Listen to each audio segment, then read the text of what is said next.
Kalau Prabowo menang saya hilang. Saya nggak takut. Saya nggak pernah diintimidasi tuh. PDIP ini bagusnya jadi oposisi dia bagus. Tapi ketika dia menang dia nggak bagus. Partai politik yang menjadi akar permasalahan seluruh kericuhan yang ada di negeri ini.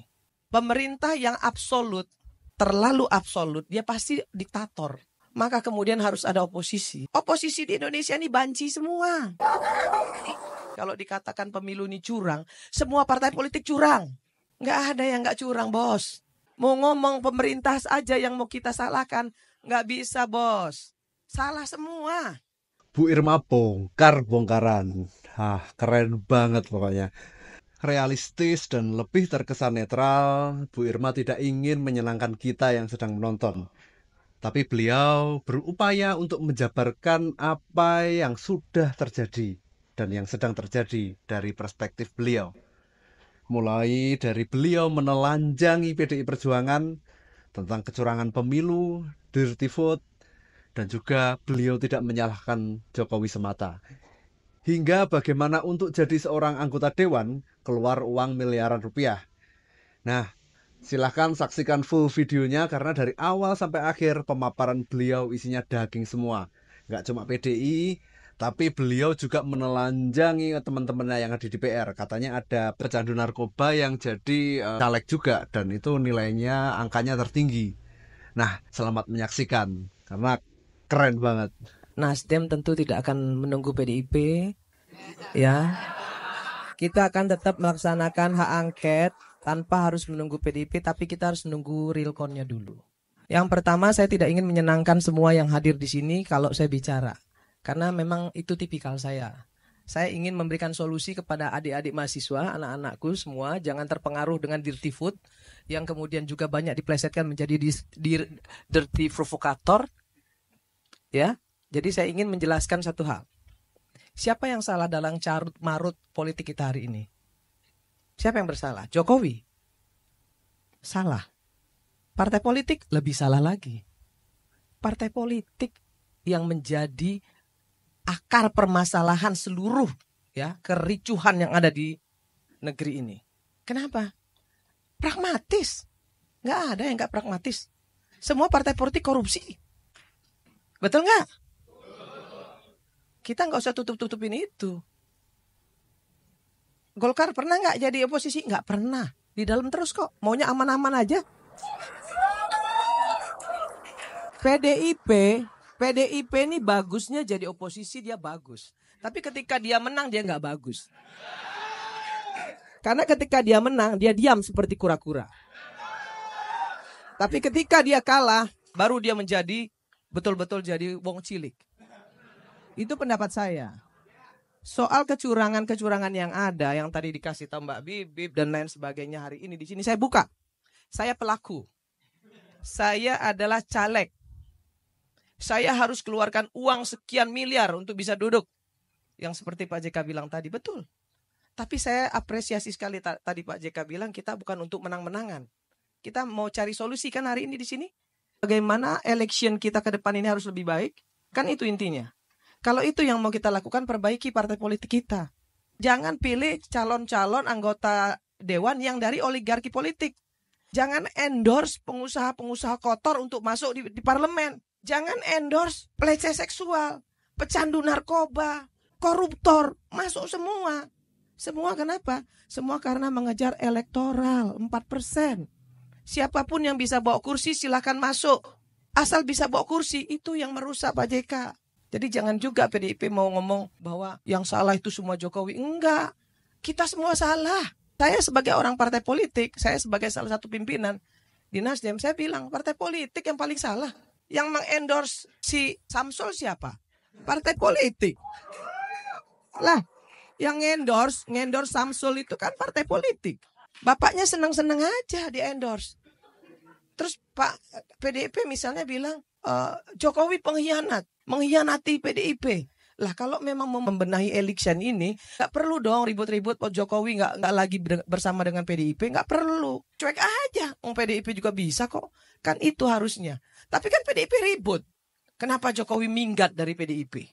Pemerintah yang absolut, terlalu absolut, dia pasti diktator. Maka kemudian harus ada oposisi. Harus ada, wajib. Kalau nggak ada oposisi, pemerintah itu jadi diktator. Tapi apa yang terjadi?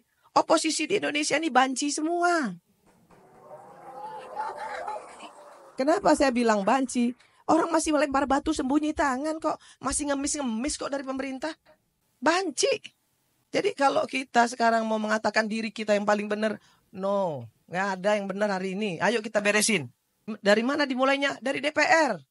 DPR ini biangnya nih, ya. Yang namanya undang-undang itu produknya dibikin oleh DPR sama pemerintah. Bukan cuma pemerintah, DPR juga. Nah, kenapa undang-undangnya semuanya DPR-nya ikut-ikut semua mengesahkan? Bansos disahkan oleh PDIP. IKN disahkan oleh PDIP. Dan seluruh partai koalisi ikut tanda tangan. Kok sekarang ribut-ribut? Kan nggak perlu. Apa yang harus kita lakukan anak-anakku semua? Kita benerin. Jangan endorse partai politik tuh, jangan endorse lah. Nah, beliau nih lo endorse. Ya. Endorse Valina Sinka, Profesor Valina Sinka. Endorse untuk menjadi anggota DPR. Ya, jangan endorse orang yang sudah cacat moral, udah melakukan pelecehan seksual, masih bisa jadi anggota DPR. Pecandu narkoba menang. Menang, suara terbanyak. Gila gak? Di dapil saya nih sekarang hari ini, kalau dikatakan pemilu ini curang, semua partai politik curang. Kenapa? Loh, gak ada yang gak curang, bos. PDIP punya bupati, Nasdem punya bupati, PAN punya bupati, semua partai politik punya bupati, dan mereka semua bisa nunjuk KPPS kok. Dan KPPS itu membela partainya masing-masing semua. Mohon maaf, bos. Mohon maaf, bos ya. Itu fakta. Semua KPPS itu ditunjuk oleh bupati, ditunjuk oleh camat. Mungkin kecuali beliau enggak kali ya. Tapi kalau yang lain iya. Maka kemudian yang dilakukan apa? Ya perintah bosnya. Perintah yang nunjuknya. Tahu nggak sih kalau mau jadi komisioner KPU itu berapa bayarannya? Mahal. Sampai dengan 500 juta mau jadi komisioner kabupaten. Mau jadi KPPS berapa? Ada duitnya. Nah, kalau semua itu seperti itu, terus kita mau ngomong, ya, mau ngomong pemerintah saja yang mau kita salahkan, nggak bisa, bos. Salah semua. Jokowi bisa sekuat ini, kenapa? Karena partai politiknya korup. Karena partai politiknya bisa disogok. Karena partai politiknya bisa dikuasai. Makanya jadi hebat. Coba kalau partai politiknya nggak pragmatis. Coba kalau partai politiknya nggak korup. Nggak bakal bisa digenggam sama Jokowi. Siapa dia? Tapi apakah kita harus membenahi ini? Harus. Nggak boleh juga dia mentang-mentang. Nggak boleh juga dia semena-mena. Ini negara harus benar. Harus kita lawan juga. Tapi bersihin dulu dong partai politiknya. Kan gitu, Mbak. Partai politiknya benerin dulu. Ini Pak Golkar ada di kabinet. Sampai hari ini Nasdem juga belum keluar dari kabinet. PDIP nggak keluar dari kabinet. Ya kan? Terus ngomong pemerintah salah, begini, begono, begini. Dia sendiri melakukan kesalahan. Saya ngomong begini saya berani, kenapa? Ada satu Pak JK yang ingin saya sampaikan dengan Bapak yang saya sangat hormati. Kalau di DPR itu Pak JK, kalau mau nyolong diem. Kalau nggak nyolong baru boleh ngomong. Gitu Pak JK. Di DPR itu saya mendapatkan istilah itu. Irma, kalau kamu kritis, kamu jangan nyolong. Tapi kalau kamu mau nyolong, kamu diem-diem aja. Jangan ngomong-ngomong. Jadi aja follower. Itu yang terjadi sekarang. Rusak parlemen kita ini. Bahkan ada di Komisi 9 saya itu ada 52 anggota. Ada 1, 2, 3, 4 orang, 5 orang sampai 10 orang. Yang 1 tahun datang cuma 5 kali. Tapi kalau kunjungan ke luar negeri dia ikut. Kalau kunjungan kerja dia ikut ambil duit. Tapi nggak pernah datang. Partainya nggak memberikan punishment. Anggota saya nggak datang, representasinya saya potong. Serius. Teriak-teriak sama saya, emang gue pikirin. Oh, saya bukan siapa-siapa, Pak. Saya rakyat biasa. Saya ini bukan anak pejabat, anak orang miskin. yang kebetulan saja diberi rezeki oleh Allah Subhanahu wa taala, kemudian saya bisa duduk dalam posisi ini. Saya takut nggak ngomong begini. Dulu waktu saya menjadi juru bicara Jokowi Ma'ruf, saya bilang kalau Prabowo menang saya hilang. Saya bicara itu di TV. Saya nggak takut. Saya nggak pernah diintimidasi tuh. Nggak pernah.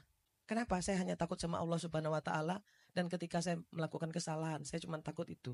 Jadi kita semua di sini, anak-anakku, terutama mahasiswa, jangan mau diprovokasi ya. Turun-turun ke jalan tanpa kejelasan jangan mau.